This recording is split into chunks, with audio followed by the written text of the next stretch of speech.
6 வயசு குழந்தைய சின்ன பின்னமாக்கிட்டான். ஏன் விடுதலை பண்ணாங்கன்னா சரியான ஆதாரங்கள் இல்ல. சரியான ஆதாரங்கள் தமிழ்நாடு அரசு கொடுக்கல. DNA அனாலிசிஸ் இல்ல, அது இல்லன்னு சொல்லிட்டு ஒரு கொடூர மனித மிருகத்தை விடுதலை பண்ணிட்டான். இன்னைக்கு வயிறு எரியுது எங்களுக்கெல்லாம். தமிழ்நாட்டில் பெண்களுக்கு பாதுகாப்பு இல்லாத ஒரு ஆட்சியாயா? நீலாம் ஒரு முதலமைச்சராயா? பெண்களுக்கு பாதுகாப்பு கொடுக்காதவர்களா ஒரு முதலமைச்சர் பதவியில் இருக்கலாமா? தொடரலாமா? கேரளாக்காரங்க பாரு எவ்வளவு திறமையானவர்கள். அங்க ஆத்துல மணல் எடுக்க கூடாது, சட்டம் இருக்கு. கேரளாவில அங்க மலையை உடைக்க கூடாது, சட்டம் இருக்குது. ஆக கேரளாவில ஆத்து மணல் அப்படியே இருக்கு, காடுகள் அப்படியே இருக்கு, மலைகள் அப்படியே இருக்குது, அழகா இருக்குது. அங்க மக்களுக்கும் விழிப்புணர்வு இருக்கு. ஆனா ஆத்து மணல் எங்க இருந்து போகுது கேரளாவுக்கு? தமிழ்நாட்டில இருந்து போகுது. ஏன்னா இங்க கேடுகட்ட ஆட்சி நடக்கு. இங்க மக்களை பற்றி, மண்ணை பற்றி, விவசாயத்தை பற்றி கவலை இல்ல. கொள்ளடிச்சுக்கிட்டு கேரளாவை கடத்தினா நிறைய காசு வரும். இங்க மலையை உடைச்சு மலை முழுங்கிகள் இவங்கெல்லாம். மலையே முழுங்கக்கூடிய அதுக்கு வல்லமை பெற்றவர்கள் திமுக. மலையே முழுங்குவானுங்க.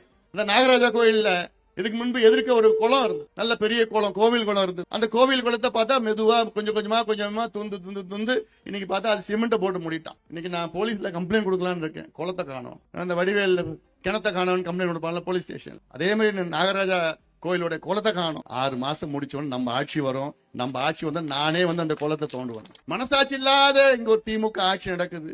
அவள் மனசாட்சி கிடையாது. மனசாட்சி மனசுக்குள்ள எல்லாம் களிமண் தான். இந்த கொடுங்கோல் ஊழல் ஆட்சி, திமுக ஆட்சி, பெண்களுக்கு எதிரான ஆட்சி, சாராய ஆட்சி, கஞ்சா திமுக ஆட்சியை நாம் எல்லோரும் சேர்ந்து வீட்டுக்கு அனுப்புவோம். அழகிய கன்னியாகுமரி மாவட்டம். இந்த மாவட்டம் என்னை பொறுத்தவரை தமிழ்நாட்டில் இருக்கின்ற 38 மாவட்டத்தில் மிக அழகிய எழில்மிக்க மாவட்டம் கன்னியாகுமரி மாவட்டம். நீங்கள் வாழ்ந்து கொண்டிருக்கின்ற இந்த மாவட்டம் தான். ஒரு பக்கம் மேற்கு தொடர்ச்சி மலை, அழகிய எழில்மிக்க மலை, வன பகுதிகள், ரப்பர் தோட்டங்கள், அழகிய கடற்கரைகள் எல்லாம் இருக்கின்ற இந்த கன்னியாகுமரி மாவட்டம். தமிழ்நாட்டில் அதிக படித்தவர்கள் வாழ்கின்ற மாவட்டம் கன்னியாகுமரி மாவட்டம். தமிழ்நாட்டிலே அதிக தனிநபர் வருமானம் இருக்கின்ற மாவட்டம் கன்னியாகுமரி மாவட்டம். இப்படி இந்த மாவட்டத்தை இன்னும் சிறப்பாக இந்த மாவட்டத்தை வைத்திருக்க வேண்டும். ஆனால் ஆட்சி செய்து கொண்டிருக்கின்ற இந்த திமுக ஆட்சி செய்து கொண்டிருக்கின்ற என்று சொன்னால் சிந்தித்து பாருங்கள் அம்மா. 1967 இருந்து கிட்டத்தட்ட 60 ஆண்டு காலம் திமுக தமிழ்நாட்டை மாறி மாறி ஆட்சி செய்து வருகிறது. இப்பொழுது 4.5 ஆண்டு காலமாக தமிழ்நாட்டை ஆட்சி செய்து வருகிறது. இவர்கள் இந்த 4.5 ஆண்டு காலத்திலே இந்த மாவட்டத்தை சிதைத்து, இந்த மாவட்டத்தை சின்னாபின்னமாக்கி, இந்த மாவட்டத்தில் உள்ள கனிம வளங்கள் எல்லாம் கொள்ளையடித்து, இந்த மாவட்டத்தில் உள்ள அழகெல்லாம் அழித்து, வனங்கள் எல்லாம் அழித்து இந்த மாவட்டத்தை சிதைத்துக் கொண்டிருக்கின்றார்கள் திமுக. இதற்கெல்லாம் ஒரு முற்றுப்புள்ளி வைக்க வேண்டும் என்ற நோக்கத்திலேதான் நான் இங்கே வருகை தந்திருக்கின்றேன். என்னுடைய நடைபயணத்தினுடைய நோக்கமே உரிமை மீட்க, தலைமுறை காக்க.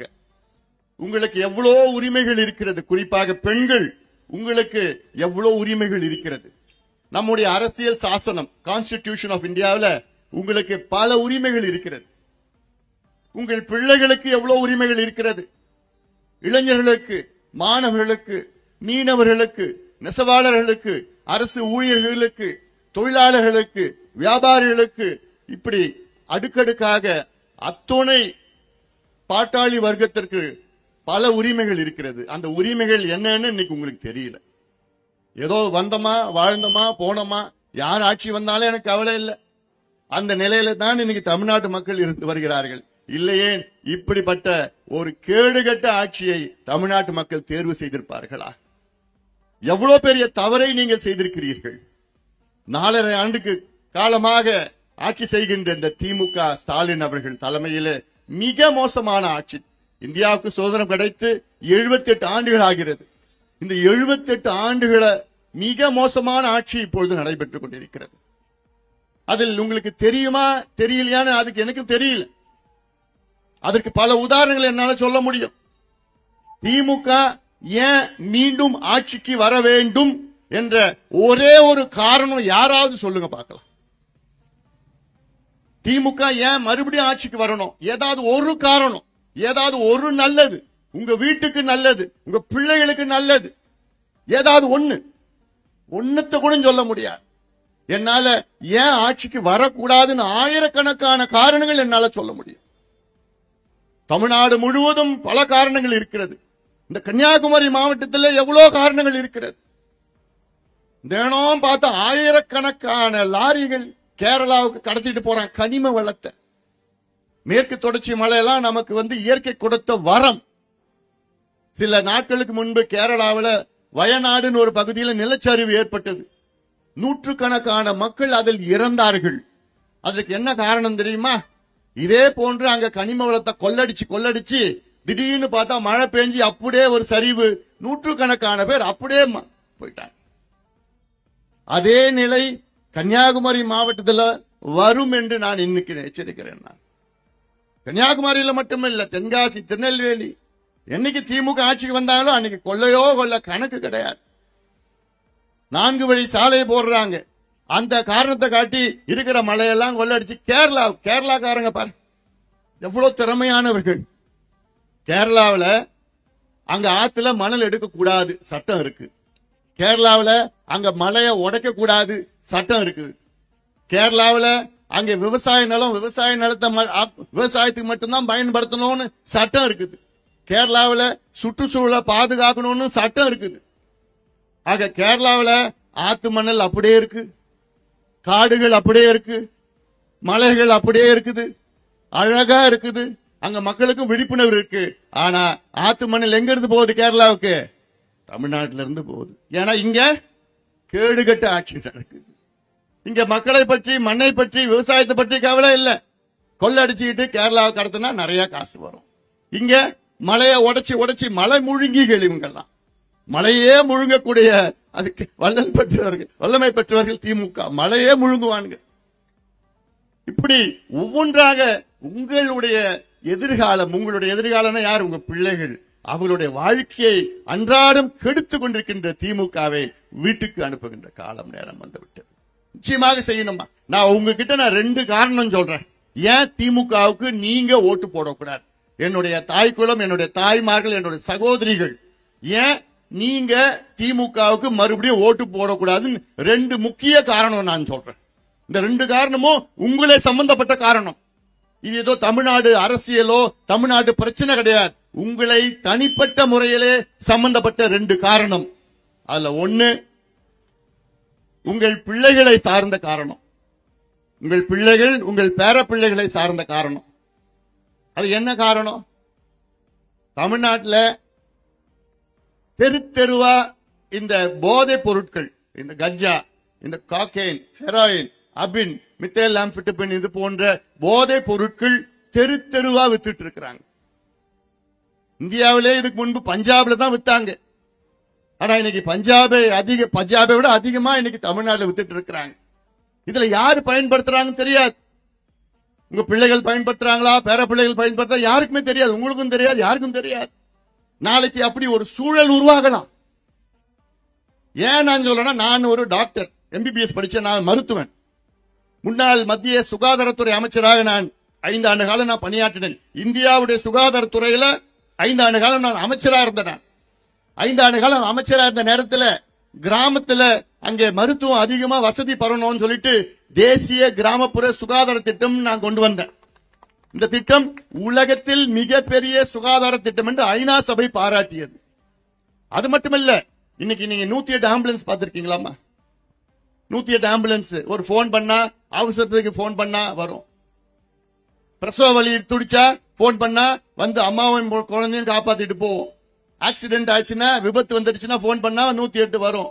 பாம்பு கடிச்சதுன்னா 108 வரும். கரண்ட் ஷாக் அடிச்சதுன்னா 108 வரும். நெருப்பு விபத்து வந்துச்சுன்னா 108 வரும். எதுனா 108 வரும். அந்த 108 ஆம்புலன்ஸ இந்தியாவுக்கு கொண்டு வந்தவன் இந்த அன்புமணி ராமதாஸ் கொண்டு வந்தான். அப்ப நான் மத்திய அமைச்சரா இருந்தேன். நான் தைரியமா நான் கொண்டு வந்தேன்.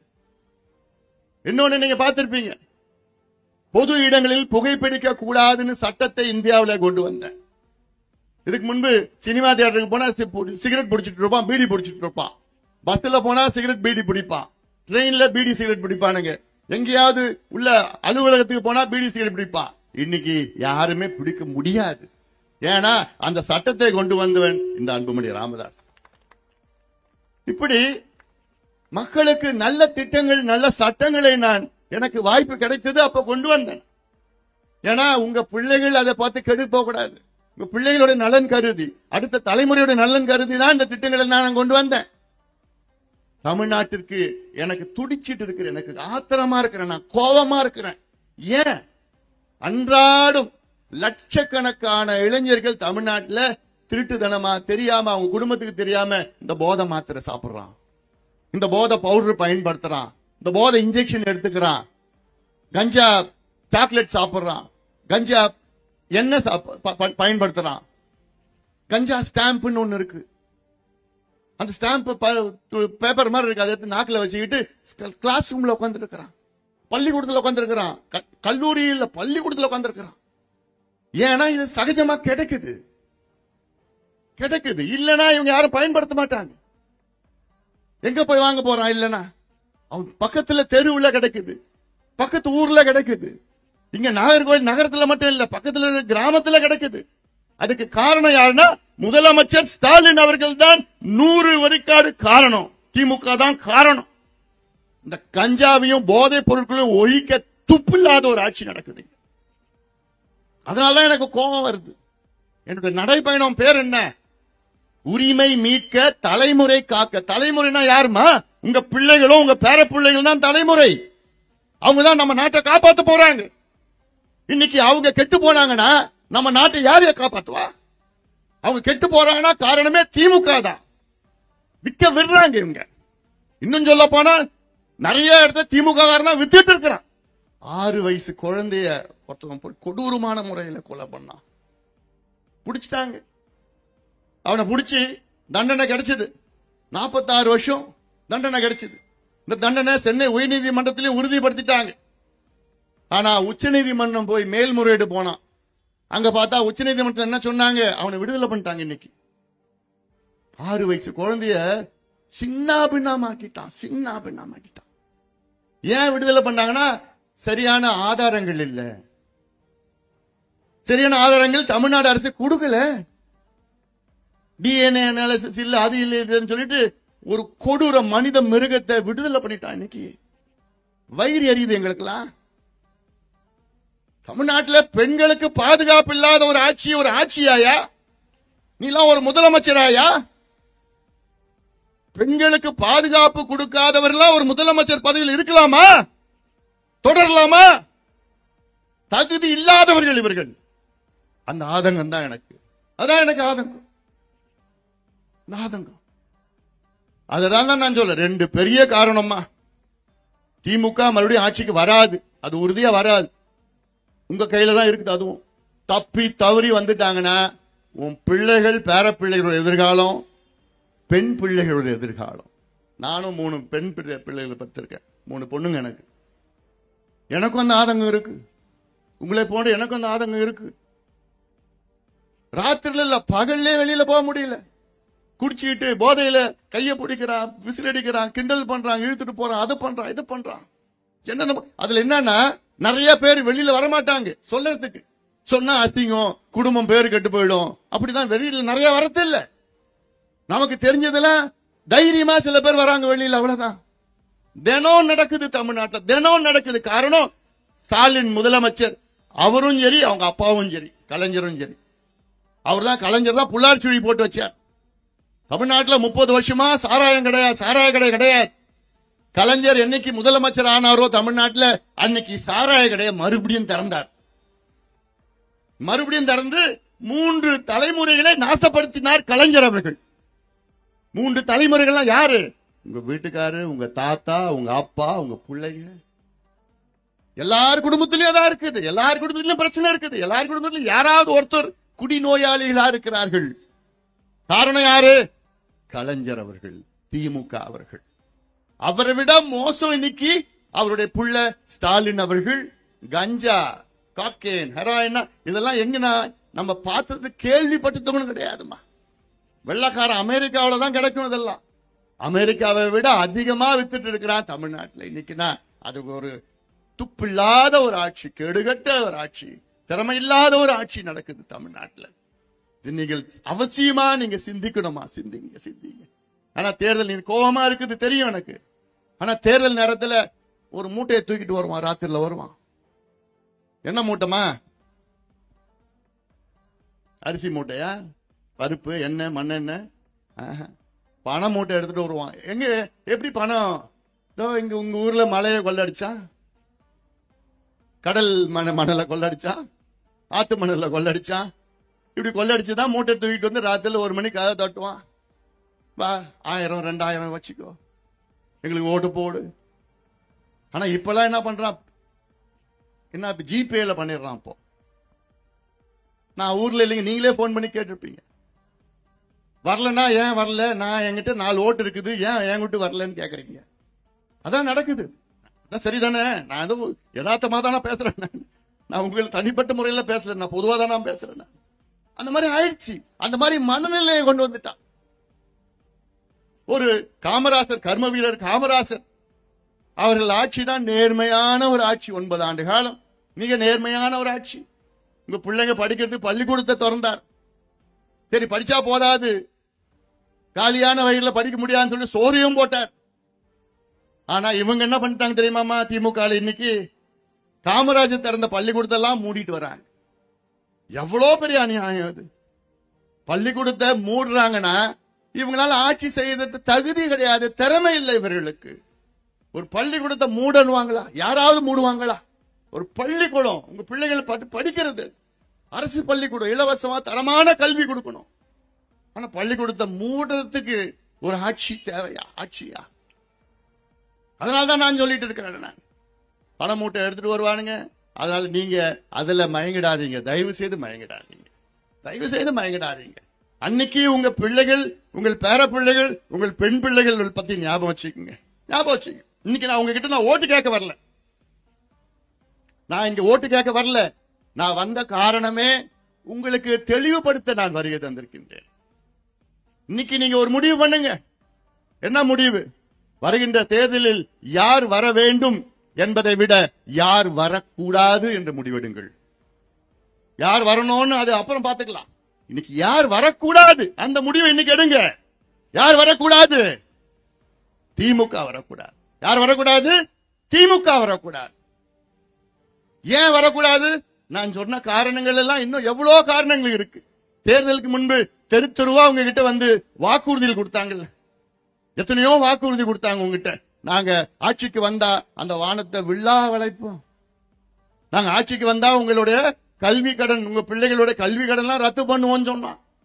நாங்கள் ஆட்சிக்கு வந்தா உங்க கிட்ட நகை கடன் எல்லாம் ரத்து பண்ணுவோம். நீங்க அதை நம்பி காதலையும் கழுத்துலயும் வச்சது, பேங்க்ல வச்சீங்க. நீங்க வச்சது தான் முழுகி போயிடுச்சு, அவ்வளவுதான். ஏமாந்தது தான். ஆனா இன்னைக்கு வரைக்கும் உங்களுடைய நகை கடன் தள்ளுபடி பண்ணானுங்களா? ரத்து பண்ணாங்க இல்ல. நாங்க ஆட்சிக்கு வந்தா விவசாய கடன் தள்ளுபடி பண்ணுவோம் சொன்னோம், வரல. நாங்கள் ஆட்சிக்கு வந்தா 100 நாள் வேலை வாய்ப்பை 150 நாளா உயர்த்துவோம் சொன்னோம், பண்ணாங்களா? இப்ப இருக்கிற வேலையே இல்ல, வேலையே இல்ல. சரிதானே நான் சொல்றது? அதாவது 85 லட்சம் பேர் பதிவு பண்ணிருக்கிறாங்க 100 நாள் வேலை வாய்ப்பு தமிழ்நாட்டில். அதுல 75 லட்சம் பேருக்கு வேலை கொடுத்துட்டு இருந்தாங்க. இந்த வருஷம் பார்த்தா அதுல 45 லட்சம் பேர் தான் வேலை கொடுத்தாங்க. அந்த 45 லட்சம் பேர் எத்தனை நாள் வேலை திறமை கொடுத்திருக்காங்க இன்னைக்கு வரைக்கும்? 10 நாள். ஆனா சொன்னது எவ்வளவு? 150 நாள் நான் கொடுப்போம். எவ்வளவு பேர் போய் கொடுத்தது எவ்வளவு? 10 நாளுக்கு. கணக்கு என்கிட்ட இருக்குது, எல்லாமே விவரமா புள்ளி விவரங்கள் இருக்கு என்கிட்ட இருக்குது. இதுல ஒரு புத்தகமே நான் போட்டிருக்கிறேன். இந்த புத்தகம் விடியல் எங்கேன்னு ஒரு புத்தகம் நான் போட்டிருக்கேன். போன மாசம் வெளியிட்ட ஒரு ஆன்லைன்ல இருக்கு. இந்த புத்தகத்தை நீங்க தெரிஞ்சுக்குங்க. உங்களுக்கு தெரிஞ்சல உங்க பிள்ளைங்களுக்கு படிக்க சொல்லுங்க. இதுல திமுக கொடுத்த 505 வாக்குறுதிகள் இந்த புத்தகத்தில் இருக்கு, நான் போட்ட புத்தகத்தில் இருக்கு. 505 வாக்குறுதிகள்ல திமுக உங்களுக்காக நிறைவேற்றி இருப்பது வெறும் 66 வாக்குறுதிகள் முழுமையாக நிறைவேற்றிருக்கின்றார்கள். 505ல வெறும் 66 தான். இன்னும் 4 மாசம் இருக்கு, அவ்வளவுதான், முடிஞ்சு போச்சு. 505ல வெறும் 66னா எத்தனை விழுக்காடுன்னா 13 விழுக்காடு, 13%, அவ்வளவுதான். 100 மார்க்ல திமுக வாங்கினது எத்தனை மார்க்? 13 மார்க் தான் வாங்கிருக்கு.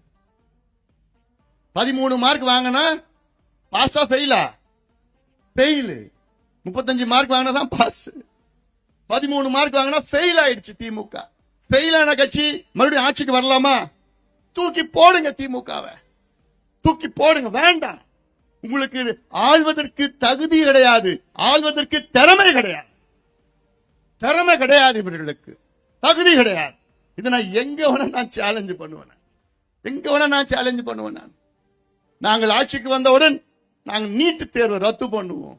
நாங்கள் ஆட்சிக்கு வந்தவுடன் கதை கதை கதை கதையா விட்டாங்க. நாங்கள் ஆட்சிக்கு வந்தவுடன் மாசம் மாசம் உங்க கரண்ட் பில் எடுப்போம், கணக்கு எடுப்போம். மாசம் மாசம் இது சொன்னது யார் தெரியுமாமா?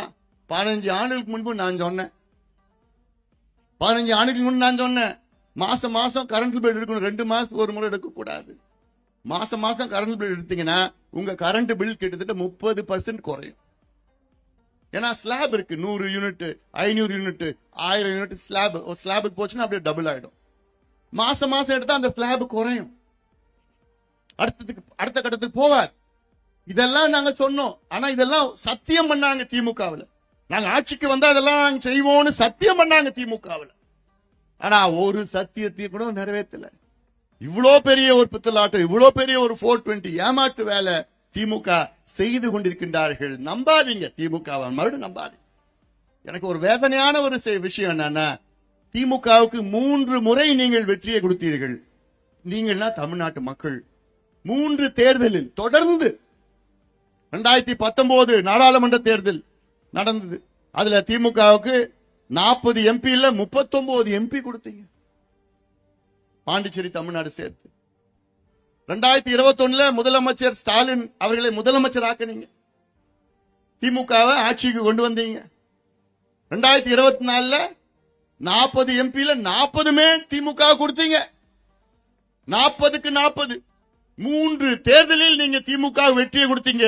உங்களுக்கு திருப்பி கொடுத்தது என்ன? ஏமாற்றம், ஏமாற்றம், ஏமாற்றம். எதுவுமே கிடையாது, எதுவுமே கிடையாது. சமூக நீதினு பேசுறாங்க. சமூக நீதிக்கும் திமுகவுக்கும் சம்பந்தமே கிடையாது. நான் சில புள்ளி விவரம் சொல்றேன். நான் கேரளா பக்கத்தில் இருக்கு. கேரளாவில் அங்க முதல் இடஒதுக்கீடு வந்தது எங்கன்னா 1950 வந்தது.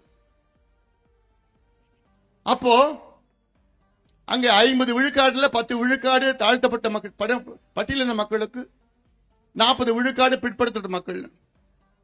இன்னைக்கு கேரளாவில் அது படிப்படியா என்ன பண்ணாங்க, உள்ஒதுக்கீடு கொடுத்து இன்னைக்கு அந்த 40 விழுக்காடு 8 உள்ஒதுக்கீடு பிரிச்சிருக்கிறாங்க.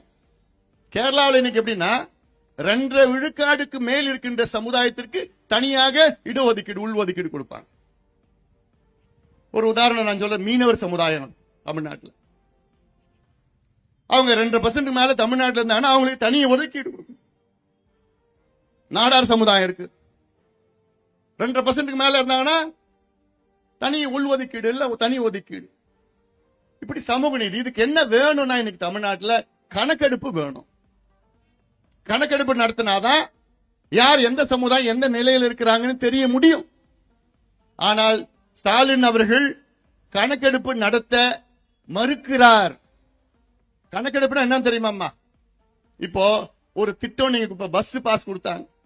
அந்த பஸ் பாஸ் எத்தனை பேர் நீங்க பயன்படுவீங்கன்னு தெரியறதுக்கு எத்தனை பெண்கள் அதை பயன்படுத்துறாங்க, எத்தனை பெண்கள் வேணும்னா அது ஒரு கணக்கெடுப்பு நடத்தினாதான் அதுல எவ்வளவு பஸ் பாஸ் வரணும், எவ்வளவு பஸ் விடலாம், எந்தெந்த ஃப்ரீக்வன்சில விடலாம் கணக்கு பண்ண. இன்னொன்னு, தெருநாய் நிறைய இருக்கு. தெருநாய் எத்தனை கணக்கெடுப்பு வச்சிருக்கிறான். தெருவில் எத்தனை மாடு ஓடி மேய்ந்துட்டு இருக்கு அது கணக்கெடுப்பு வச்சிருக்கிறான். வெளிநாட்டு பறவைகள் எவ்வளவு வருது, எங்க வருது, எப்ப வருது, எங்கெங்க வருதுன்னு அதெல்லாம் கணக்கெடுப்பு வச்சிருக்கிறான். ஆனா உங்க பிள்ளைகள் படிப்புக்காக, உங்க பிள்ளைகள் வேலைக்காக ஒரு கணக்கெடுப்பு நடத்தணும்னு சொன்னா அதை நடத்த மாட்டேன்னு சொல்றாங்க. நடத்த மாட்டேன்னு சொல்றாங்க. ஆனா நம்ம சுத்தி இருக்கிற மாநிலங்கள்லாம் நடத்திட்டு இருக்கிறாங்க. கர்நாடகா நடத்தி முடிச்சுட்டாங்க, ஆந்திரா நடத்தி முடிச்சுட்டாங்க, தெலுங்கானா நடத்தி முடிச்சுட்டாங்க, ஒரிசா நடத்தி முடிச்சுட்டாங்க, ஜார்க்கண்ட் முடிச்சுட்டாங்க, பீகார் முடிச்சுட்டாங்க. ஆனா ஸ்டாலின் அவர்கள் மட்டும் என்ன சொல்றாரு, எனக்கு கணக்கெடுப்புனா நடத்த மாட்டேன், கணக்கெடுப்பு நடத்த மாட்டேன். கணக்கெடுப்பு நான் என்ன தெரியுமா சொல்றேன், எதுக்கு தெரியுமா கணக்கெடுப்பு சொல்றேன் நானு? தமிழ்நாட்டில் 2 கோடி குடும்பம் இருக்கு. இந்த 2 கோடி குடும்பம் 8 கோடி மக்கள் தமிழ்நாட்டில் இருக்கிறாங்க. மொத்தம் மக்கள் தொகை 8 கோடி தோராயமா. அதுல 2 கோடி குடும்பம் இருக்கு. இந்த 2 கோடி குடும்பமும் என்ன நிலையில இருக்குன்னு நமக்கு தெரியணும். இப்ப நான் இன்னொரு உதாரணம் சொல்றேன். இப்போ மீனவர் சமுதாயம் இருக்கு. மீனவர் சமுதாயம் என்ன நிலையில இருக்கிறாங்கன்னு எப்படி நீங்க தெரிவிப்பீங்க? எப்படி தெரிஞ்சுப்பீங்க? இன்னைக்கு தெரிய முடியுமா? இல்ல. கணக்கெடுப்பு நடத்தினா அந்த 2 கோடி குடும்பத்திலயும் இப்போ ஒரு வீட்டா போய் கணக்கெடுப்பு நடத்தணும். 2 மாசம் தான் ஆகுமா? அதுக்கு 500 கோடி செலவாகும். அரசு ஊழியர்கள் ஒரு 3 லட்சம் பேர் வேலை செஞ்சாங்கன்னா 2 மாசம் வேலை செஞ்சாங்கன்னா கணக்கெடுப்பு 2 கோடி வீட்லயும் நிலவரத்தை எடுத்துடலாம். ஒரு வீட்டுக்கு போய் அதுல வீடு அவங்கள போயிட்டு எந்த மதத்தை சார்ந்தவர்கள், எந்த ஜாதியை சார்ந்தவர்கள், எந்த உட்பிரிவை சார்ந்தவர்கள், அதுல எத்தனை பேர் வீட்டுல இருக்கிறீங்க, வீடு சொந்த வீடா, வாடகை வீடா, எவ்வளவு வாடகை கொடுக்கறீங்க, வீடு குடிசை வீடா, ஓட்டு வீடா, கல்லு வீடா, எவ்வளவு ஸ்கொயர் ஃபீட் வீடு, வீட்டுல பாத்ரூம் இருக்குதா, வீட்டுல கரண்ட் இருக்குதா, வீட்டுல குழாவுல தண்ணி வருதா, வீட்டுல எத்தனை பேர் படிச்சிருக்கிறாங்க, எத்தனை பட்டதாரிகள், எத்தனை பெண்கள் படிச்சிருக்கிறாங்க, முதல் பெண் எத்தனை பேர் வேலைக்கு போயிருக்காங்க, அரசு வேலையா, தனியார் வேலையா, வீட்டுல சைக்கிள் இருக்குதா, பைக் இருக்குதா, கார் இருக்குதா, இதெல்லாம் கணக்கெடுப்பு. எல்லார் வீட்லயும் கணக்கெடுப்பு நடத்தினா அதுல தானா வந்த டேட்டா வந்துட போகுது. ஓஹோ, இவ்வளவு மீனவர்கள் இருக்கிறாங்க, அந்த மீனவர்கள் இவ்வளவு பேருக்கு வீடு இல்ல, இவ்வளவு பேர் குடிசையில் இருக்கிறாங்க, இவ்வளவு பேர் படிக்கல, இவ்வளவு பெண்கள் பட்டதாரிகள் ஆகல, இவ்வளவு பெண்கள் அரசு வேலைக்கு யாருமே இல்ல, கடன்ல இருக்கிறாங்க. இதெல்லாம் கணக்கெடுப்பு. நாடார் சமுதாயம், நாடார் சமுதாயத்துல இவ்வளவு பேர் இருக்கிறாங்க, அதுல இவ்வளவு பேர் தான் படிச்சிருக்கிறாங்க, இவ்வளவு பேர் வேலை இல்ல. இது எப்படி தெரியும்னா கணக்கெடுப்பு நடத்தினாதான் தெரியும். ஏன்னா தமிழ்நாட்டில் இடஒதுக்கீடு வேணும்னா அதுல சரியான கணக்கெடுப்பு நடத்தினாதான் அதற்கு சமூக நீதியை நிலைநாட்ட முடியும். சமூக நீதினா என்ன தெரியுமாமா?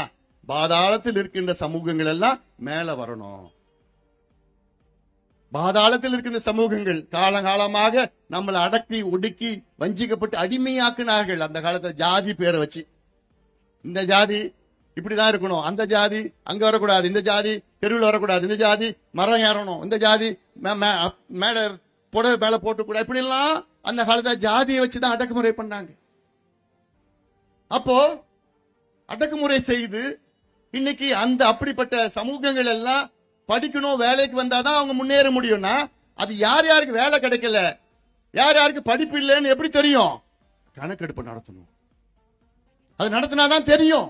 ஆனா முதலமைச்சர் ஸ்டாலின் எல்லா அதிகாரமும் வச்சிருக்கிறார், எல்லா பவரும் அவர்கிட்ட இருக்கு, எல்லா அதிகாரம் இருக்கு, நிதி இருக்குது, அதிகாரிகள் இருக்கிறாங்க, சட்டம் இருக்கிறது.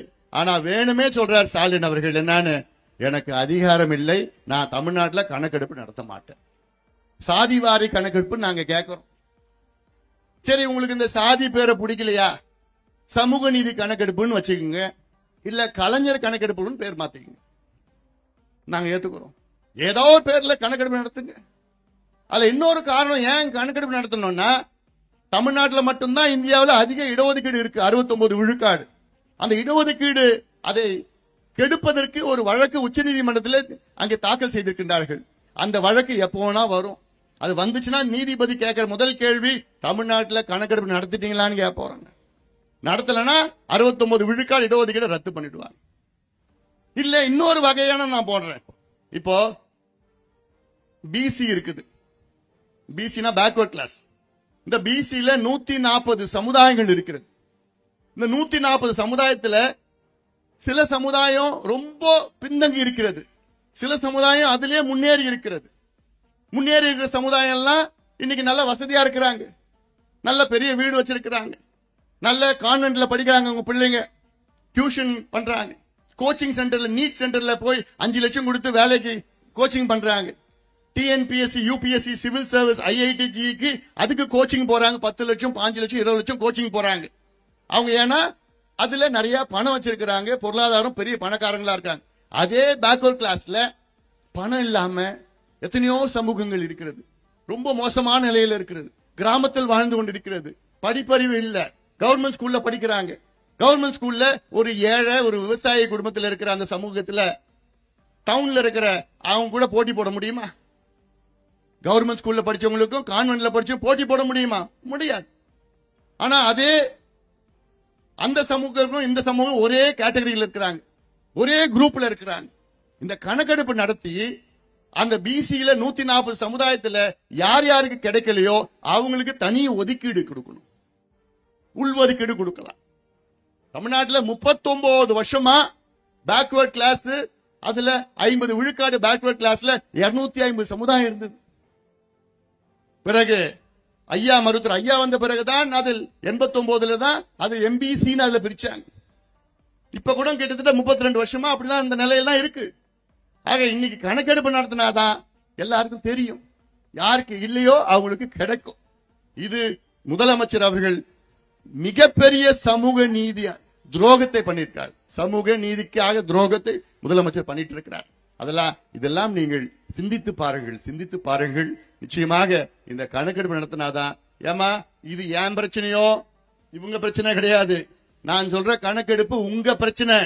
கணக்கெடுப்பு நடத்தினாதான் உன் பிள்ளைக்கு படிப்பு கிடைக்கும், கணக்கெடுப்பு நடத்தினாதான் உன் பிள்ளைக்கு வேலை கிடைக்கும். ஆனா திமுக கணக்கெடுப்பு நடத்த மாட்டேன்னு பிடிவாதமா சொல்லிட்டு இருக்கிறார். எல்லா சமுதாயத்திற்கும் வேணும், எல்லா சமுதாயத்துக்கும் பொருந்தும், எல்லா சமுதாயத்துக்கும் பொருந்தும். இன்னொரு உதாரணம் சொல்றேன். பட்டியலின சமுதாயம் இருக்கு, எஸ்சி. அதுல 3 பெரிய பிரிவுகள் இருக்கிறது. 3 பெரிய பிரிவு: தேவேந்திர குல வேளாளர், அருந்ததியர், ஆதி திராவிடர்கள். அதுல 78 உட்பிரிவுகள் இருக்கிறது, சப் காஸ்ட் இருக்குது. அதுல 78. அந்த 78ல 8 பிரிவுகள், உட்பிரிவுகள் 18 விழுக்காடு இடஒதுக்கீட்டுல 15% அவங்க எடுத்துட்டு போறாங்க. இது எங்களுக்கு வந்த செய்தி. மீதி இருக்கிற 70 உட்பிரிவுகள் மீதி இருக்கிற 3% போட்டி போடுறாங்க. முடியுமா? அது நியாயமா? அது நீதியா? அது சமூக நீதியா? இல்ல. அதனாலதான் அதுல கணக்கெடுப்பு நடத்தினாதான் யாருக்கு கிடைக்கல, யாருக்கு கிடைச்சது, யாருக்கு அதிகமா கிடைக்குது, யாருக்கு கிடைக்கலையோ அவங்களுக்கு தனியா ஒரு ஒதுக்கீடு, யாருக்கு கொஞ்சம் கிடைக்குது அவங்களுக்கு இன்னொரு ஒதுக்கீடு. இதுதான் சமூக நீதி.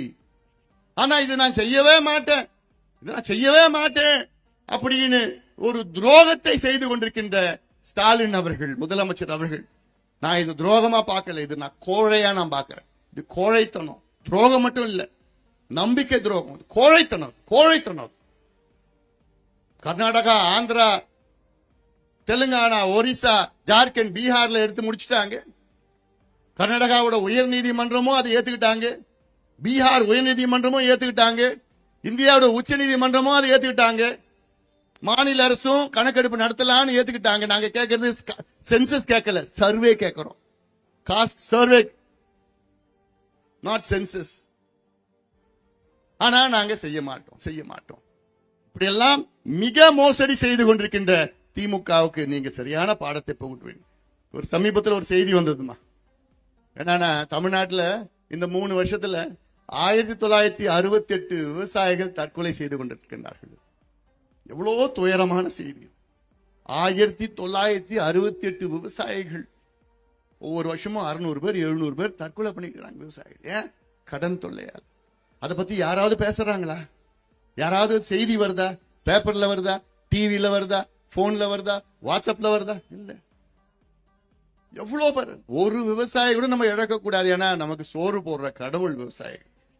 விவசாயிகள் இல்லைன்னா நமக்கு சோறு கிடைக்காது, சோறு கிடைக்காது. அதுதான். ஆனா அதை பத்தி யாருக்கும் கவலை இல்லை, எங்களுக்கு மட்டும்தான் கவலை இருக்கு. ஸ்டாலினுக்கு கவலை கிடையாது, அக்கறையும் கிடையாது. ஸ்டாலினுக்கு விவசாயம்னா என்னன்னு கூட தெரியாது, விவசாயம் என்னன்னு கூட தெரியாது. இதெல்லாம் நீங்கள் மனசுல வச்சுக்கங்க, மனசுல வச்சுக்கங்க. ஏன்னா அவ்வளோ ஒரு மோசமான கொள்ளக்கார ஆட்சி நடக்குது, கொள்ளக்கார ஆட்சி நடக்குது.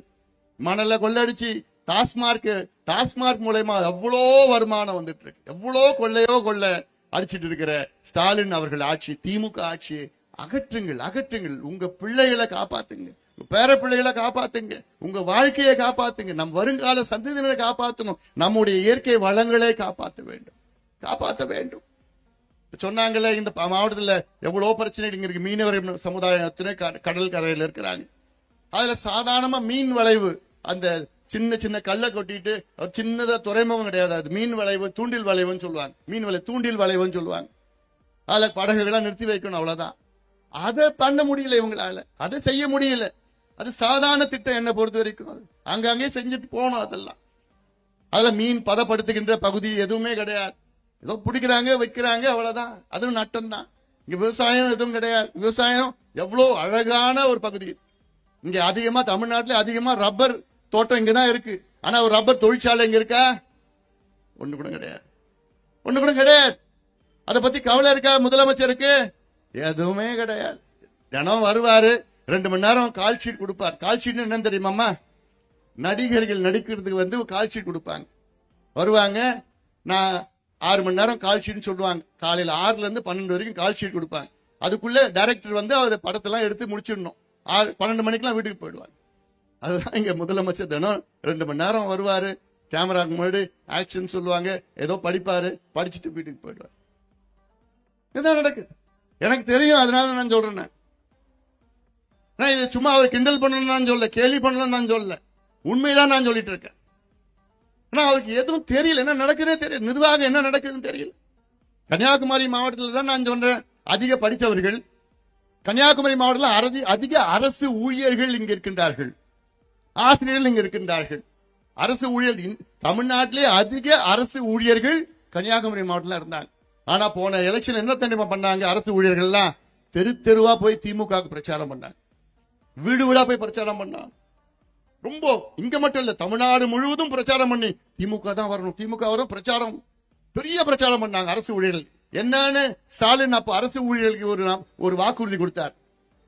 நாங்கள் ஆட்சிக்கு வந்தவுடன் அரசு ஊழியர்களுக்கு பழைய ஓய்வூதியத்தை கொடுப்போம் என்று சொன்னார்.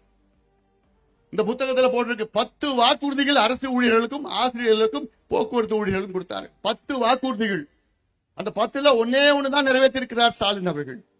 மீதி 9 வாக்குறுதிகள் நிறைவேற்றல. அதுல முக்கியமானது என்ன? பழைய ஓய்வூதியத்தை கொடுப்போம் என்று. ஏன் கொடுத்துட்டு போறது? அதுல என்ன பிரச்சனை? இந்தியாவில் 7 மாநிலங்கள்ல இன்னைக்கு பழைய ஓய்வூதியம் கொடுக்கிறார்கள். அந்த 7 மாநிலமும் தமிழ்நாட்டை விட நிதி நெருக்கடி உள்ள மாநிலம். அவங்களே கொடுக்கறாங்க, உங்களால ஏன் கொடுக்க முடியல? எதுக்கு வாக்குறுதி கொடுத்தீங்க? அதுக்கு நான் தான் தொடர்ந்து கேட்டேன், ஏன் கொடுக்கல ஏன் கொடுக்கல கேட்டு கேட்டு கேட்டு அப்புறம் ஒரு கண் துடைப்புக்காக ககன்தீப் சிங் பேடி, அவர் மூத்த ஐஏஎஸ் அதிகாரி, அவர் தலைமையில இந்த ஆண்டு பிப்ரவரி மாசம் ஒரு குழுவை போட்டாங்க, மூவர் குழு. அந்த மூவர் குழு போட்டு அப்படியே அமைதியா இருந்தாங்க அந்த குழு. பிறகு நான் தொடர்ந்து பேசி பொதுக்கூட்டத்தில் பேசி அறிக்கைகள் மூலமா போன உடனே அதுக்கப்புறம் தான் அந்த குழு திடீர்னு தூங்கிட்டு இருந்தாங்க. திடீர்னு முழிச்சு எழுந்து ஆகஸ்ட் மாசத்துல இருந்து கருத்து கேட்கிறோம் சொல்லிட்டு கருத்து கேட்கறாங்களாம். அதன் பிறகு செப்டம்பர் மாதத்துக்கு முன்னே குழு பரிந்துரை கொடுக்கணும், ஒரு இடைக்கால பரிந்துரை. அது என்ன இடைக்காலம்? ஏன் இதுக்கு முன்பு ஸ்ரீதரன் குழுன்னு ஒண்ணு இருக்கு, கடந்த ஆட்சியில கொடுத்தாங்க, அவங்களும் பரிந்துரை கொடுத்திருக்காங்க. என்னன்னு கொடுத்துடணும், அரசு ஊழியர்கள் பழைய ஓய்வு கொடுத்துடணும். இது கொள்கை முடிவு. இதுக்கு எதுக்கு குழு? இதுக்கு எதுக்கு இடைக்கால பரிந்துரை? என்ன பரிந்துரை வேணும்? அதுல ஒண்ணு குடு இல்ல குடு முடியாதுன்னு சொல்லிட்டு போ. இது எதுக்கு குழு? இது எதுக்கு நீ உறுதி கொடுத்த? எதுக்கு வாக்குறுதி கொடுத்த? எதுக்கு ஏமாத்துற? நிச்சயமா இது மிகப்பெரிய ஏமாற்று வேலை. இதே போன்றுதான் இன்று பாத்தீங்கன்னா இடைநிலை ஆசிரியர்கள்.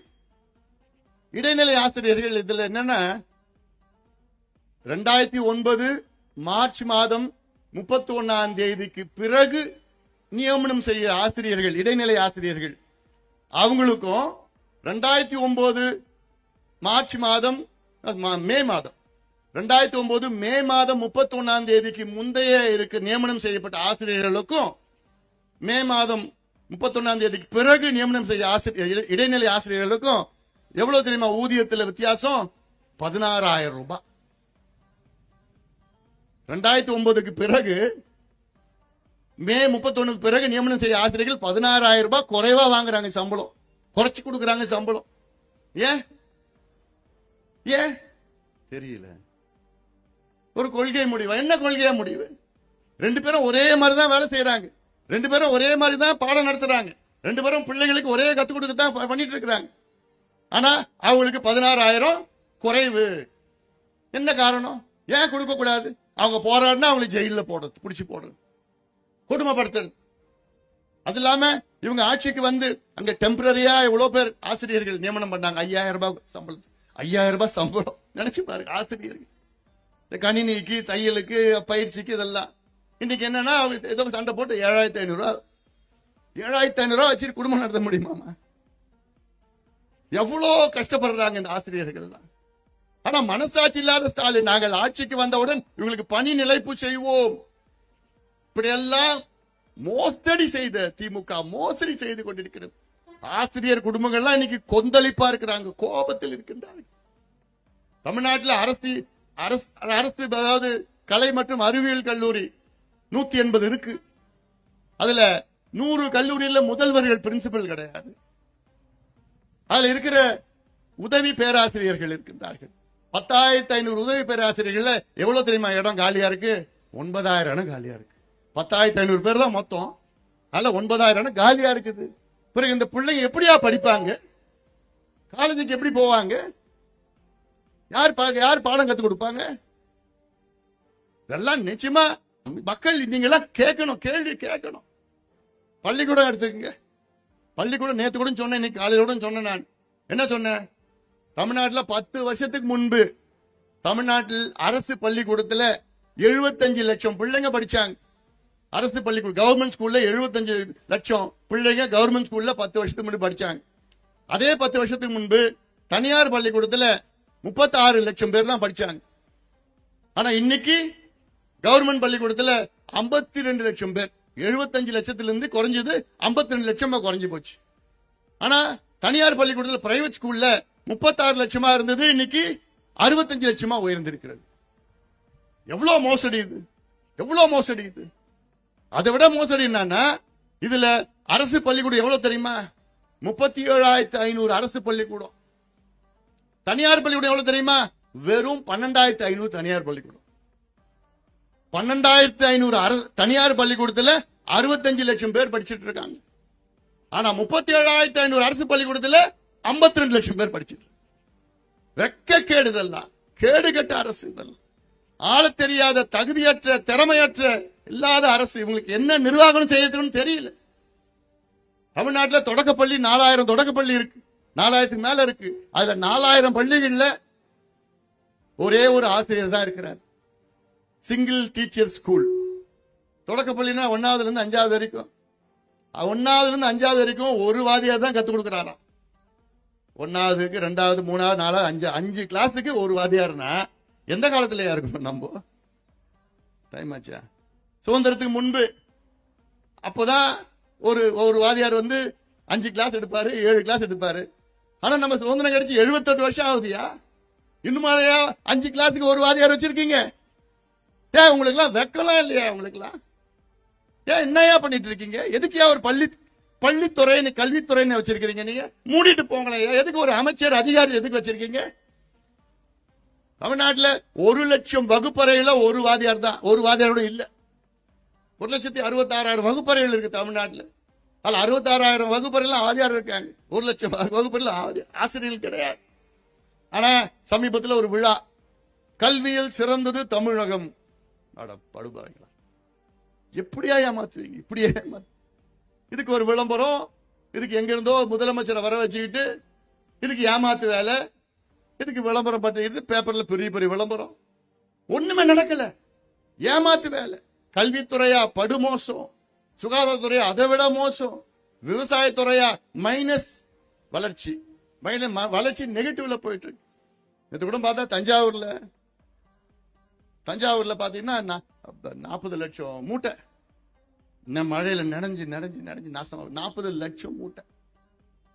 பாவம் விவசாயிகள் என்ன பண்ணுவாங்க? எங்க போய் எடுத்துட்டு போவாங்க? அது நெல்லு முளைச்சிருச்சுன்னா கிடைக்காது. நீ தான் 67 இருந்து ஆட்சியில் இருக்கிறியா? என்னையா பண்ணிட்டு இருக்கிற? 67 இருந்து ஆட்சியில் பண்ணிட்டு இருக்கல. ஒரு அடிப்படை காவிரி டெல்டா அங்க இருக்கு. டெல்டா இந்தியாவில மிக சிறந்த டெல்டா. அந்த டெல்டாவில நீங்க கட்டுமானங்கள் நீங்க கட்டிருக்கணும் இல்ல, நேரம் இன்ஃப்ராஸ்ட்ரக்சர் நீ கட்டிருக்கணும் இல்ல. அங்கதான் சோறு போறது, நெல் விளையுதுன்னு தெரியல உனக்கு. அங்க எவ்வளவு பெரிய அழகான கட்டுமானங்கள் கட்டிருக்கணும். இந்நேரம் எவ்வளவு நெல் எடுத்து வந்தாலும் அது பாதுகாப்பா வச்சிருக்கணும், அது விவசாயத்திலிருந்து வாங்கணும்னு இன்னைக்கு வரைக்கும் தெரியாதே உங்களுக்குலாம். அப்புறம் என்னையா நிர்வாகம் நீங்க எல்லாம் செஞ்சீங்க? இவ்வளவு காலமா என்னத்தையா செஞ்சீங்க நீங்க? நிர்வாகம் என்னன்னு தெரியுமா உங்களுக்கு? திமுக அடுத்த தேர்தல் எப்படி ஜெயிக்கலான்னு பார்ப்பான். அடுத்த தேர்தலுக்கு தான் திட்டமிடுவான், அடுத்த தேர்தலுக்காக பணத்தை சம்பாதிப்பான். அதான் திமுக. எனக்கு அடுத்த தலைமுறையை காப்பாற்றணும், உங்க பிள்ளைகளை காப்பாற்றணும், அதான் என்னுடைய நோக்கம். திமுகவுக்கு அடுத்த தேர்தலோட சிந்தனை, எனக்கு அடுத்த தலைமுறை நல்லா இருக்கணும், அந்த சிந்தனை தான் எனக்கு இருக்கு. அதனால இதையெல்லாம் நீங்கள் சிந்தியுங்கள். மீண்டும் சொல்றேன், நீங்க சிந்தியுங்கள், நல்ல முடிவெடுங்க. இங்க நாகர்கோவில் ஏன் பேர் வந்ததுன்னு சொன்னாங்க. இப்ப நாகராஜா கோவில் இருக்கு. இந்த நாகராஜா கோயில்ல இதுக்கு முன்பு எதிர்க்க ஒரு குளம் இருந்தது, நல்ல பெரிய குளம், கோவில் குளம் இருந்தது. அந்த கோவில் குளத்தை பார்த்தா மெதுவா கொஞ்சம் கொஞ்சமா துந்து இன்னைக்கு பார்த்தா அது சிமெண்ட்டை போட்டு மூடிட்டான். இன்னைக்கு நான் போலீஸ்ல கம்ப்ளைண்ட் கொடுக்கலான்னு இருக்கேன், குளத்தை காணோம். அந்த வடிவேல் கிணத்தை காணோம்னு கம்ப்ளைண்ட் கொடுப்பாங்கல்ல போலீஸ் ஸ்டேஷன்ல, அதே மாதிரி நாகராஜா கோயிலோட குளத்தை காணோம். கம்ப்ளைண்ட் கொடுத்துடலாமாப்பா? கொடுத்துட்டு நாளைக்கு கொடுத்துட்டு செய்தி ஆக்கிடு. ஏன்னா அது மட்டும் இல்ல, அதுல கடையை கட்ட போறாங்களாம். மாநகராட்சி கடையை கட்டிட்டு அதுல வருமானம் வரணும். எது நேரம்? கோவிலுடைய குளம். அது எந்த கோவில்? நாகராஜா கோவில். இந்த நாகர்கோவில் பேர் வந்ததே நாகராஜா கோவில் வச்சுதான்.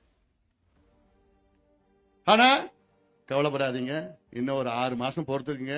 6 மாசம் முடிச்சோன்னு நம்ம ஆட்சி வரும்.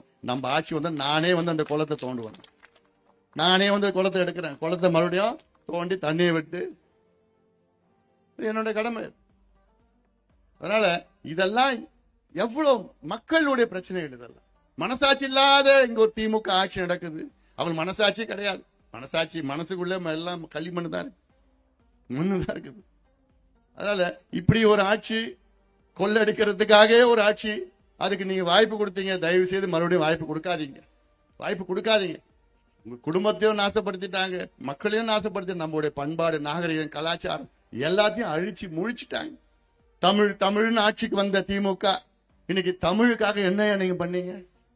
இந்தியாவிலமா எல்லா மாநிலத்திலையும் அவங்க தாய்மொழி படிச்சாதான் பட்டம் வாங்க முடியும். ஆனா ஒரே ஒரு மாநிலத்தில் மட்டும்தான் தாய்மொழி படிக்காமலே பட்டம் வாங்கலாம். அது எந்த மாநிலம் யாருக்கா தெரியுமா? தமிழ்நாடு. இது எவ்வளவு அசிங்கம் இல்ல, எவ்வளவு அவமானம் நமக்கு. பக்கத்துல கேரளாவில் மலையாளம் படிக்காம அங்க பட்டம் வாங்க முடியாது, கர்நாடகாவில் கன்னடம் படிக்காம பட்டம் வாங்க முடியாது, ஆந்திரா தெலுங்கானாவில் தெலுங்கு படிக்காம பட்டம் வாங்க முடியாது, ஒரிசாவில் ஒரியா படிக்காம பட்டம் வாங்க முடியாது, மகாராஷ்டிரால மராத்தி படிக்காம பட்டம் வாங்க முடியாது, மேற்கு வங்கத்துல வங்க மொழி படிக்காம பட்டம் வாங்க முடியாது, வட இந்தியாவில் பாத்தீங்கன்னா அந்த மாநிலம் எல்லாம் ஹிந்தி தான், ஹிந்தி படிக்காம பட்டம் வாங்க முடியாது. ஆனா இந்தியாவில் ஒரே ஒரு மாநிலத்துல தான் தாய்மொழி படிக்காம பட்டம் வாங்குற மாநிலம் நம்ம தமிழ்நாடு. பேரு தமிழ்நாடு. இந்த தமிழ் வச்சுதான் இவங்க ஆட்சிக்கு வந்தது. அடிப்படையில தமிழ் ஒரு கட்டாய மொழியாக, ஒரு பாடமாக, தமிழ் ஒரு கட்டாய பாடமாக கூட கொண்டு வர துப்பில்லாத திமுக.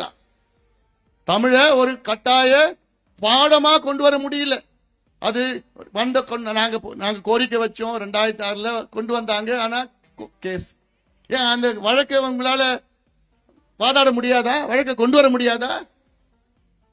ஏன் கொண்டு வர முடியாது உங்களால? சும்மா அப்படியே அமைதியா இருக்கிறீங்க. ஏன் டாஸ்மார்க் ஊழல் 1000 கோடி ஊழல்னு இடி ரேட் பண்ண உடனே ஓடுறீங்களா? உச்ச நீதிமன்றம் ஓடுறீங்களே, அங்க 50 லட்சம் ரூபாய்க்கு முகுல் ரோஹத்கியும் கபில் சிபலும் வைக்கிறீங்களே.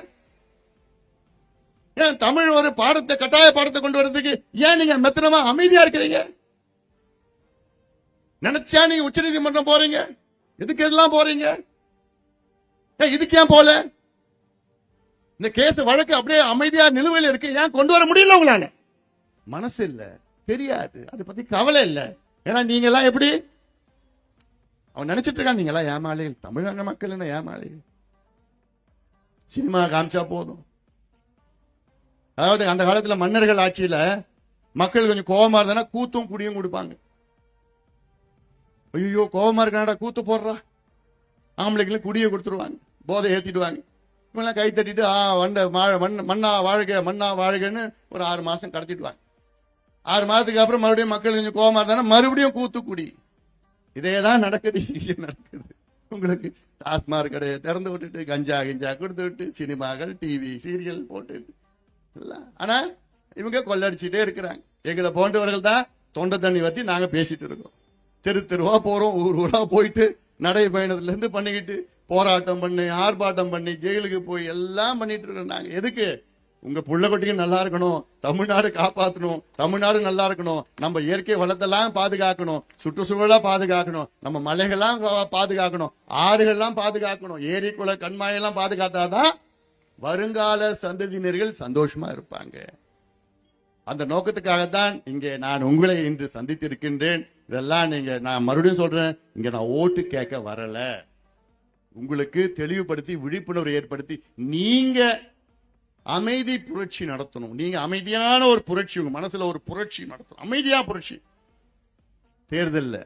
தேர்தல்ல திமுகவை வீட்டுக்கு அனுப்புங்கள். திமுக இந்த மாவட்டத்தில் ஒரு தொகுதியிலும் டெபாசிட் வாங்கக்கூடாது, ஒரு தொகுதியிலும் டெபாசிட் வாங்கக்கூடாது. அதை நீங்கள் உறுதி செய்ய வேண்டும் என்று இந்த நேரத்தில் கேட்டுக்கொண்டு, வேற ஏதாவது செய்தி இருக்கா? மாநகராட்சி தான், மாநகராட்சி எடுத்து ஒரு போராட்டத்தை பண்ணிடுங்க, பார்த்துக்கலாம்.